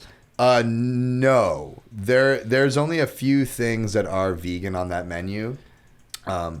Unfortunately, they still fry everything in the same oil. But it's like a beef stock. I didn't know that. Which is weird. Like, just fucking change it. Yeah. Just do. That's how McDonald's is. McDonald's does everything's fried in a beef, except in Canada and in Europe. Yeah. Yep. So doesn't McDonald's in Europe have like Impossible Burgers too? They have a vegan chicken sandwich that is.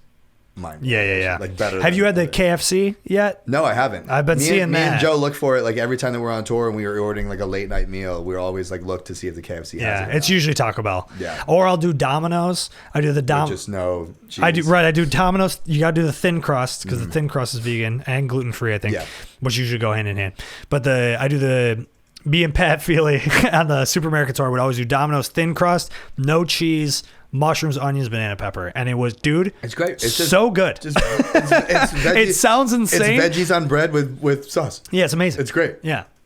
That's my shit, dude. Yeah. So I don't know. I've been saying that, but then I go back like this is when I have a conversation with somebody else who is vegan. I'm like, I want to be vegan forever because I do love it. I feel amazing. Yeah, and there's really no my reason, digestional health is nuts. There's really no reason for. I mean, I physically am vegan because of digestional issues. Sure. I stopped being able to digest. I lost whatever enzyme I need to digest an animal product. So it was like having food poisoning every time I would eat. So that's how it got with dairy for me. So I made the switch. That was the last thing I cut out. I made the switch to non-dairy stuff a while ago. Yeah. So that's when I was, because I had been considering vegan forever. So like when I had told people, like they were like, "Oh, I can't do no cheese," and I'm like, that's the least of my worries. And it's also like super easy to. I miss seafood to a find. lot. Follow Your Heart makes a really good sour cream mayo. And Yeah, dude. Parmesan, mozzarella, and cheddar cheese. Yep. That it's like, I wouldn't ever need to go back to eating any of that stuff because I've found the alternatives. The dairy alternatives are fire. That are great. And Yeah. the meat alternatives are great now. Chicken alternatives are tough. Dude, I love Incognito and Gardein chicken Yeah. alternatives. I like fake chicken more than I like fake beef. Yeah. Okay. Yeah. I like those Morningstar Buffalo. I could eat Morningstar Buffalo chicken nuggets every day for the rest of my life. My girlfriend just texted me today. She was at Target and they had frozen buffalo really? cauliflower wings. Yeah. Nice. For the Target brand. They're like Yeah. good and I want to say Goodfellow. I don't know if that's true though. Goodfellow is the clothing brand. Okay. The men's clothing brand that's at Target. Oh, okay, but it's something like that. It's like the same font. Good, yeah. Good in something. Good in I don't know. plenty. It's fucking. That's what I'm thinking. I don't know. But it is. Yeah, but I'm excited to try the Wegmans brand. Wegmans brand does. They got vegan chicken nuggets. Oh, yeah. In huge bags. Huge bags. That are fire. Yeah. Yep. The Ben and Jerry's dairy free ice cream is the best. Fantastic. Yeah. I've been trying to stay away from a lot of the processed stuff in general. Sure. Like I've been trying to do like. Because no matter what, it's still bad for you. Yeah. Yeah. I'm not out here being like, oh, it's better for you because it's vegan. Like, right. No, but it's not. There's still plenty of bad right. shit. So I've been that's trying vegan. to, like, when I make meals, I'm trying to do more like, the whole food Just like type kind of more fresh kind of yeah, stuff. all fresh ingredients. And I make I'll just make huge portions and then Yeah. just eat it You for fuck like with 3 jackfruit days. at all? I love jackfruit. You know who makes a fantastic jackfruit banh mi? Free Street Tavern. Yo, so when I first went to Free Buffalo's Street, new favorite bar. I love Free Street. I gotta Absolutely. I went there on my birthday and the one bartender, I don't remember his fucking name. He's one of the owners. You gotta help me out or no? You're just gonna stare at me. I know you know who I'm talking about. Talking about Josh? Yeah, Josh. So Josh, he's got I don't know what he's doing, but he's making T-shirts in the back. He's got a press in the basement. So like if you go and you want a Free Street shirt and he doesn't have like the color made, he'll just go downstairs and get a color of the shirt and print you like a made. That's exactly what happened. Free Street shirt. So I went there on my birthday after Cafe 59, and I was just, he knows anybody in the service industry just knows me as Danny's brother, which is fine by me. That was pretty much how anybody knew me for most of my life, until I started playing in a band that people gave a shit about. And then and they're like, you're Danny's brother that plays music. Right. Well, no, then people started telling him you're Aiden's brother. And he hated that. He hated that. That took a shot to his ego, and he'll be the first one to tell you that. But no, so he knew I was Danny's brother, whatever, and he was wearing a shirt that said "Liberty for all except Nazis." Yeah. And I was like, "Yo, that is a fire shirt." And he's like, "You want one?" And I was like, down and printed "Yeah." it. And he just was like, "I'll be back." And he was then 10 minutes came back with his shirt, and I wear it all the time. Yeah, fire dude, shirt. that place is awesome. I love Josh a lot. Free Street is sick. Wine Wednesdays, dude. Yeah. $5 glasses of wine.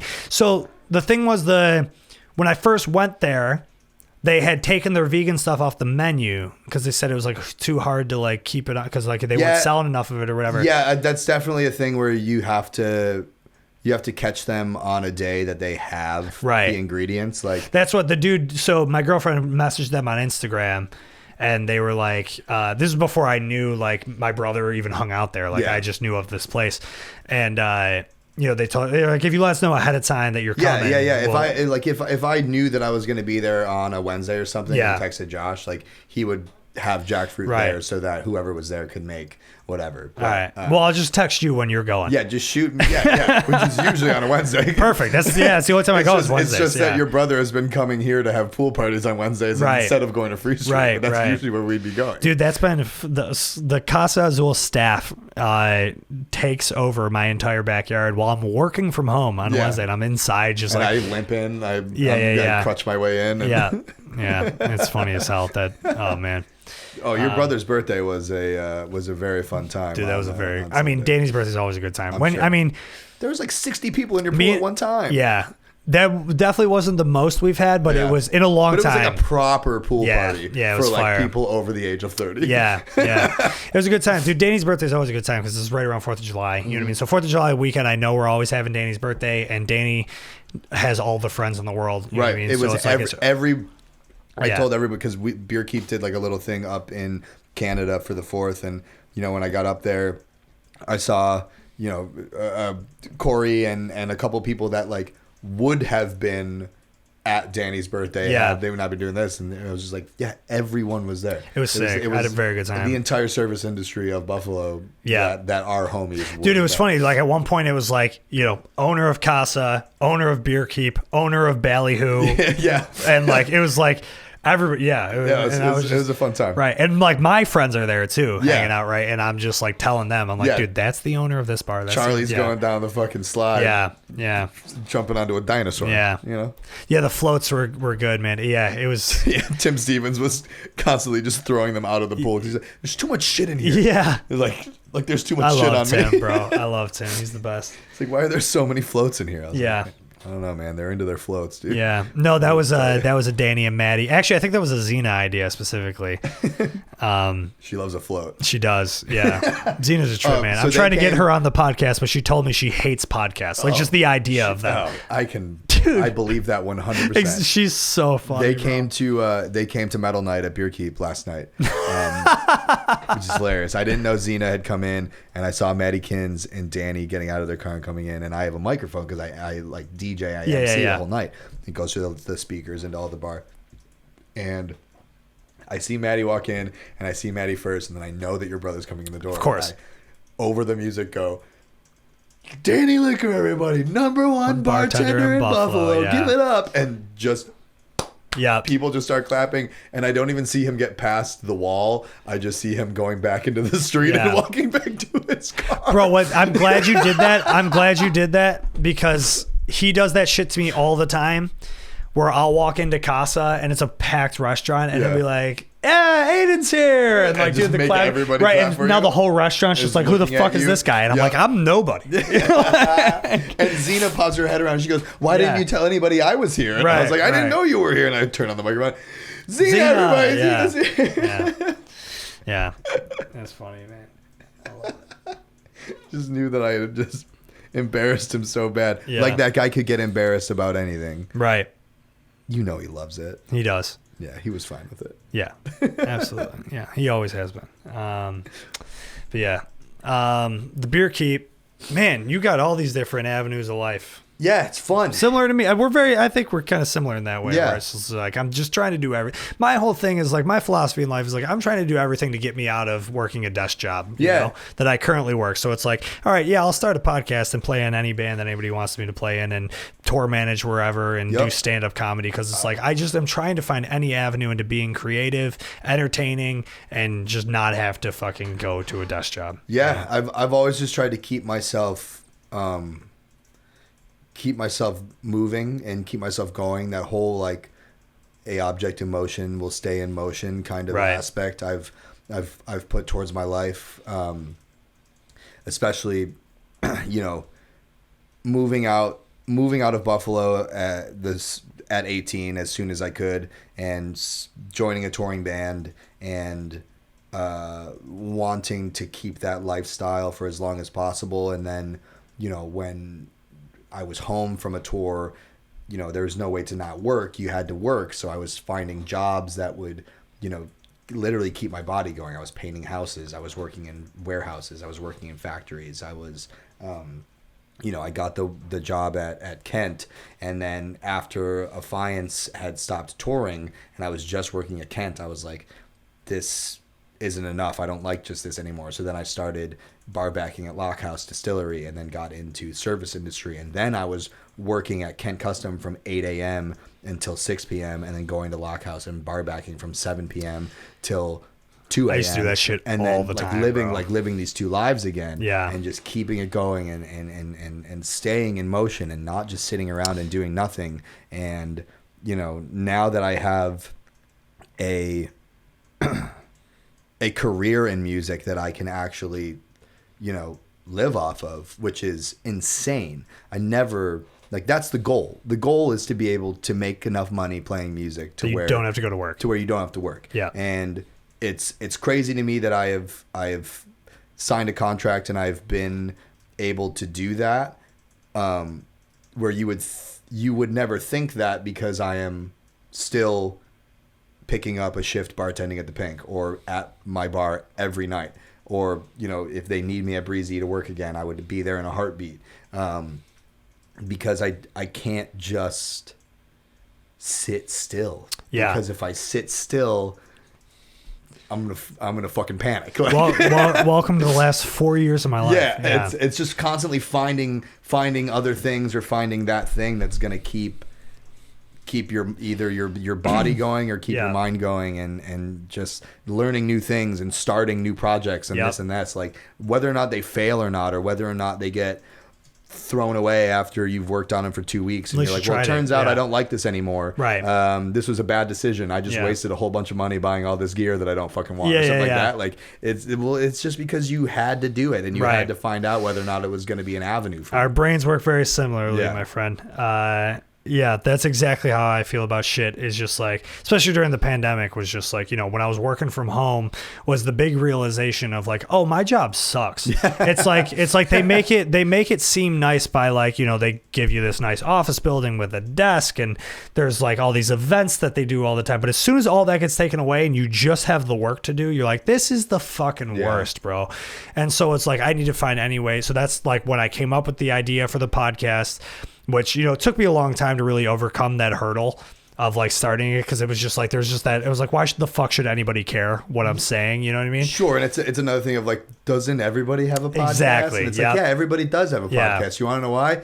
Because people like to talk, right? And people like to talk to other people. And at the end of the day, it's like, you know what? All right, cool. Maybe I'll start this thing and nobody will fucking care, but at least I fucking did it. Yeah. And as soon as it was an outlet, right, at some point, exactly, because it was like, dude, everything's going crazy, and instead of listening to a super rich guy tell you how he's kind of fine, maybe you could sponsored by HelloFresh. Right. Yeah, maybe somebody who's in a similar boat to you are, and hearing them talk might be a little bit more attractive for you, or comfortable. And, right. Yeah. And so like I remember when I put out the first episode, the amount of people that checked it out and texted me and were like, dude, this is awesome. And it was just like, holy fuck, like I should have done this forever ago. You know what I mean? So it's like me and you and Tommy did one, Tommy, we and Steve Shiro, we had been doing podcasts for a long time, just putting them up on SoundCloud, and people would just listen when they wanted to, and it wasn't any big thing. You know, I paid to have all of the hosting space that we could possibly need. We have hundreds of hours of stuff still on SoundCloud that I still pay for to this day. Right. I still pay $17 a month to have all of these things on SoundCloud that we started doing. And, you know, it was just me and Tommy and Steve drinking, sitting around a laptop with a microphone. And then I eventually started doing stuff called the Mariner Podcast, where I was bringing on my friends and having one-on-one conversations. And Mariner, I would have all of our other friends text me the questions that they wanted to ask. Oh, nice. So I got to figure out, I should do something like that for sure. I mean, take the idea and run with it, dude, because it was fun. I've been thinking of like, because I have an email set up of like, you know, I have people submit stuff of like, I would like to almost like, I always wanted to do almost like an advice column kind of thing. Like Keith Buckley used to do that for what the fuck was that newspaper? Hard Times? No, Art Voice. Oh, for Art Voice. I thought you meant the. Yeah, no, he used to do Hard Times too. Yeah, no, but he did like an advice column, I think, for Art. And I like that shit. And I think, and you know, the thing is like with this is like a lot of people, when I talk about like, I'm very open on this. You know what I mean? I talk about my mental health issues and like all that shit. So like, you know, people will reach out and like, you know, sometimes I feel weird about it. I'm like, maybe I shouldn't put that out into the world. But then I'll have like one person reach out and be like, dude, I feel like that too. So it's like, you know, maybe I should open this up to be something more like that. But I mean, and dude, since this, I just love doing it. And I've kind of put all my eggs in one basket into this thing. And that's why I invested in all this new gear. I mean, and it looks great. And you have like a really nice setup. Thanks, and like, man. It's something that, you know, I'm saying all of this just to reassure myself that I'm not making a dumb decision. And I'm here to reassure you that I think you're doing a great job. Yeah, thanks. And that's coming from somebody that like that loves podcasts and tried to do podcasts, but didn't have the money or the equipment to make it like as good as what I mean, I started is. with just an SM58 that I used for band practice and my webcam, and that was it, you know. Like I said, we just had a laptop sitting on a table. That's all you need. We would just be screaming into it. Start with that and then work your way up as a guy, you know what I mean? It was fun. We love, like, Tommy will text me sometimes and just be like, just listened to season 3, episode 8 for There you some go. reason. Yeah. And like, do you remember this? And I was like, Yeah. holy, like that was a really cool way to document a lot of stupid shit that we were doing at the time. Dude, first of all, shout out Tommy. The other day, I got my last haircut from Grace at Crown. Shout out Crown as well. I've loved that place forever. And it always, I don't know, just meant a lot to me that crew just kind of welcomed me in out of nowhere. I just like liked what they did and wanted to like support them. And that's like, and me and Grace became really good friends from it. And, you know, me and Tommy became really close through that as well. It's a cool place that is just filled with people that are all awesome and just so tight together. It's such a tight knit. I've gotten drunk and very emotional with Grace before about it, of just like, it's like, you know, it was just like, I don't know, my whole life I've kind of just like struggled kind of fitting in, finding my place in the world. And every time I ever like was around that crew, like they always made me feel welcome. Yeah. And it was just a really good place. And Grace and Tommy are just the best people. And I had my last haircut there last week. And, you know, I realized because I'm going on tour soon, there's going to be a lot of shit. They're going to move to Nashville and I'm not going to see them. Yeah. I'm going to be in Nashville in October, that I'm going to see them then. But it was like, we kind of had the realization. I'm like, oh, this is kind of it for a little bit. Yeah. It. And dude, Tommy gave me the fucking best hug that you've ever had. That I've ever had from any human being. Dude, he held on for so long. I almost started crying. It was crazy. I'm sure he was. He probably was. Yeah. That's what I love about Tommy though, is like he's not afraid to be like this emotional guy, you know, and I love that about him. I've shed many a tear with Tommy Biting. He's the best, bro. One of my favorite things, one of my favorite memories of you, I think it was after the season 2019, maybe. That sounds about right. I had given you, you and I drove together to the Pink afterwards. And it was a night that it was like you, me, Grace, Tommy, and maybe a few other people. And we were up till fucking like 5 a.m, you know? And, I remember having someone has a video, Grace maybe, of like you and I talking at the table and Tommy at their apartment. Yeah. But I think that was the first time you and I really like bonded together. Sure. You know, like I knew who you were, but like, you know, and we had mutual friends, but like that was the first night we really like connected. And I remember one of my favorite quotes, and I tell people that you said this to me all the time. I know you're so nervous probably right now, but you would like, I think you like paid for like all my drinks at the Pink maybe or something like that. And I was like, bro, what the fuck are you doing? Like, you don't gotta, and you said it, you go, buddy, spend money like you have it. Yep. And I was like, yo, and now I am an extremely financially responsible person. Sure. But I'm not. Right. But the thing is, I loved hearing that though, is I was like, yeah, fuck, like, yeah. Yeah, that's something that my stepfather and ultimately my mother kind of instilled in me was, can't take it with you when you're dead. You know, yeah. And we would go on, you know, the vacations that my stepdad and my mom would bring us on. We weren't going to Disney World. We weren't going to Florida. We weren't going to Myrtle Beach. We were going to Cooperstown, New York, and going to the Baseball Hall of Fame and going to the lake and going to all of these like small mom and pop restaurants that like my stepdad and my mom loves. And you know, when they retire, they will live in Cooperstown. Like that's my stepdad wants to be the mayor of Cooperstown. Dude. But we would go. Stepdad's a big baseball guy. Oh yeah, we're all. It's a huge baseball family, and you know they want to be there. And I remember just going to restaurants and them like figuring out how much to tip a waitress, and just like they both were in service industry, tipping so much money, way over what you would especially expect like a boomer to fucking totally, like, you know what I mean, like that's like kind of a stereotype of like an older generation is to not tip very well, and my parents were much of the of cut from a cloth that was to spend the money. Yeah. And it's not like we had the money to spend, but there's always going to be more money to get. So, you know, even if I had $600 in my bank account when I was 24, 25 years old, and a Sunday rolled around and we were going out to brunch, I would still pay for brunch. Yeah. And I would still drop what ended up being 10% of my entire bank account on brunch for everybody, because it just made me feel good. And that's I spend the money because it makes me feel good, and it doesn't matter because next week I'll have another paycheck and I'll get over it. Yeah. But it feels nice dude, to do that. Money comes and goes forever. And dude, the thing is, like, you told me that, and it's been fucking 3 years since you told me that, and I think about it all the time.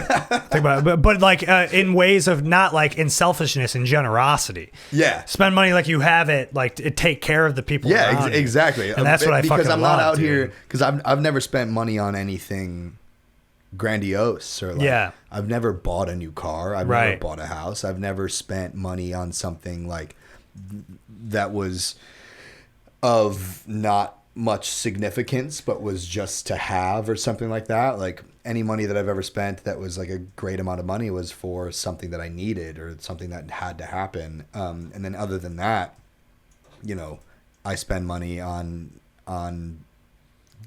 the times of the present, you know. Like I'm spending money experiences. I'm spending money in the present. Like if you gave me $500,000 and told me you have to spend this in one day, I still wouldn't go buy a car. I think that I would just go call all my friends and go, yo, let's go fucking hang out. Yeah, and just go and drop thousands of dollars as a tip for people and shit like that. Like I'd be that dude that went to a Waffle House and tipped $1,000 on a $20 tab or something like that.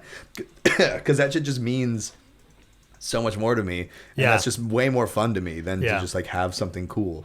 Like, that's how I am, man. I've always been a very generous tipper. I mean, I grew up in this. I mean, when I was born, like my dad managed an Applebee's and my mom was in X-ray school and was a waitress, you know, and then like my first job was a dishwasher, and then I was a line cook, and you know, and then I was a server and a bar back. So it's like, that's just kind of been my whole life. So it's like, but I like that. I mean, it's a good mantra to live by.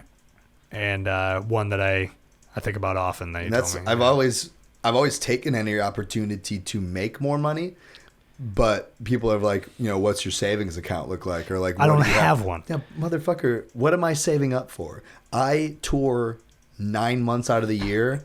And I'm so happy you came on this fucking podcast. And I live in a mobile home with 13 other people. Yeah. What am I gonna save up for? Right. Like, cool. Like, yes, I have a savings account. It has some money in it, but my regular bank accounts are just on my day-to-day present living right now. Like, how can I have fun? How can I make somebody else's life better? How can I, like, you know, kind of give back to, you know, how can I give back to all of the money, all the times that my mom and my dad gave me money as a kid when they come and they have dinner at the Beer Keep and they try to pay for something. I'm like, this is the business that I'm a part owner of. You're not going to pay for dinner. Bro, I'm going to take care of it. Like, I know we're sitting here in my parents' house right now and they let me live here for free, which I do not take for granted. But like, dog, like I like take care of everything on my own, you know what I mean? And like, I will like, I'm the exact same way, bro. Love, because there's such a large debt that I still have dude. to be paid to my mother and my That's father. what I'm saying. That I would love to eventually like even take a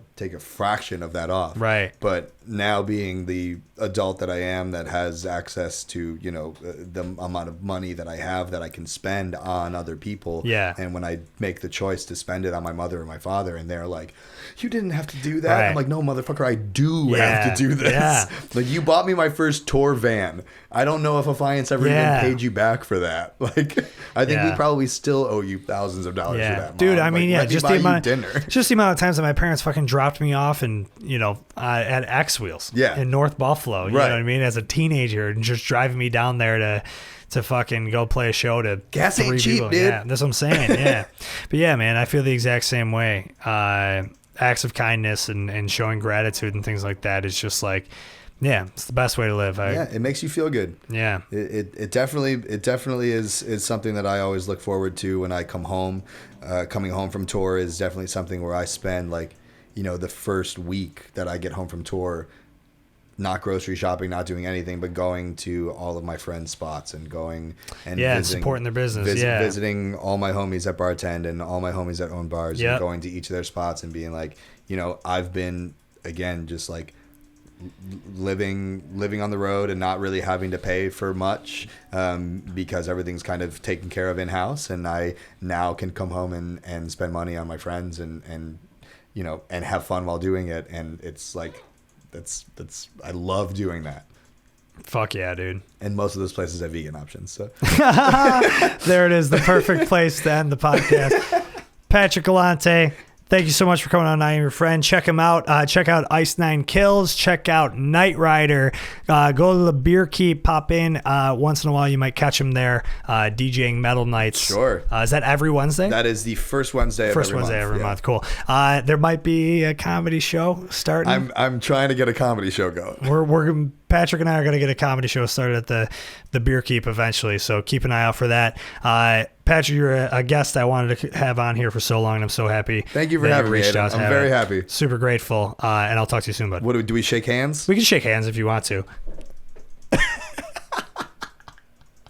If anybody's just listening, and if you made it this fucking far, if you care, we just shook hands. Yeah. All right, see ya.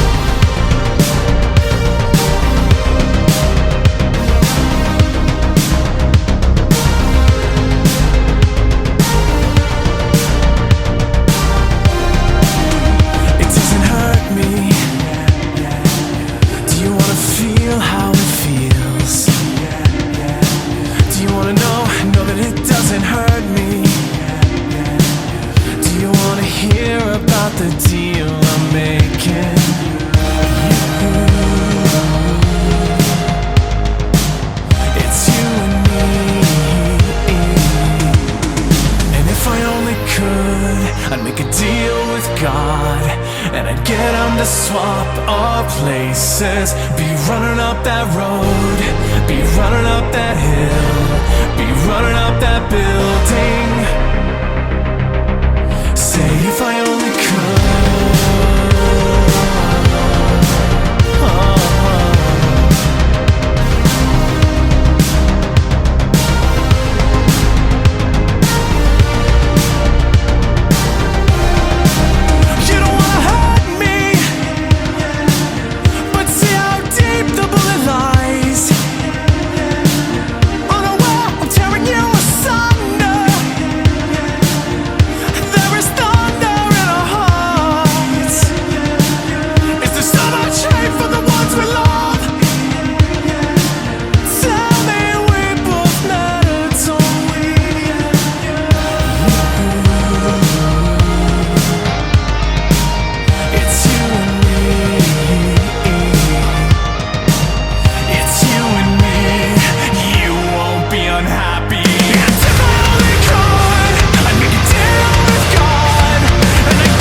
swap our places, be running up that road.